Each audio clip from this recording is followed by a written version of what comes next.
ಸ್ನಾನ ಮಾಡಕತ್ತಾರ ನೋಡ್ರಿ. ನಾವು ಸ್ನಾನ ಮುಗಿಸ್ಕೊಂಡು ದೇವ್ರ ದರ್ಶನಕ್ಕೆ ಹೋಗ್ತಿವಿ. ಈಗ ನಾವು ಹೋಗ್ತಿವಿ, ನಿಮ್ಮನ್ನ ಕರ್ಕೊಂಡು ಹೋಗ್ತಿವಿ. ಬರ್ರಿ ರಾಯರ ದರ್ಶನ ತಗೊಂಡು ಪಾವನರಾಗ್ರಿ.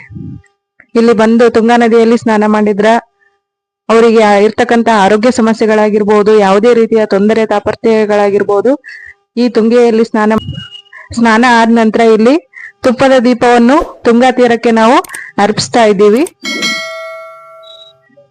ನೋಡ್ರಿ ದೀಪ ಯಾವ ತರ ಹೋಗಕತ್ತ ತುಂಗಾ ನದಿಯಲ್ಲಿ. ತುಪ್ಪದ ದೀಪ, ಹೂವು, ಅರ್ಶಿನ, ಕುಂಕುಮ ದರ್ಶನ ತಗೊಂಡ್ ಬಂದೀವಿ ನೋಡ್ರಿ. ಈಗ ದಾಸೋಹದ ಕಡೆ ಬಂದೀವಿ, ಪ್ರಸಾದ ತಗೋಬೇಕಂತ ದಾಸೋಹದ ಕಡೆ ಹೊಂಟಿವಿ ನಾವೀಗ. ಇಲ್ಲಿನೂ ಸಾಕಷ್ಟು ಜನ ಅದಾರ, ಪಾಳೆನೂ ದೊಡ್ಡದದ. ಈ ತರ ಒಂದು ಇದಕ್ಕೇನಂತಾರಿ, ಪಾಳಕ್ ನಿಂದ್ರಕ ಒಂದು ಸುಮಾರು ನಮ್ ಚಾನಲ್ನ ಸಬ್ಸ್ಕ್ರೈಬ್ ಮಾಡ್ರಿ, ನಮಗ್ ಸಪೋರ್ಟ್ ಮಾಡ್ರಿ. ಇಷ್ಟ ಆದ್ರ ಲೈಕ್ ಮಾಡ್ರಿ, ಶೇರ್ ಮಾಡ್ರಿ.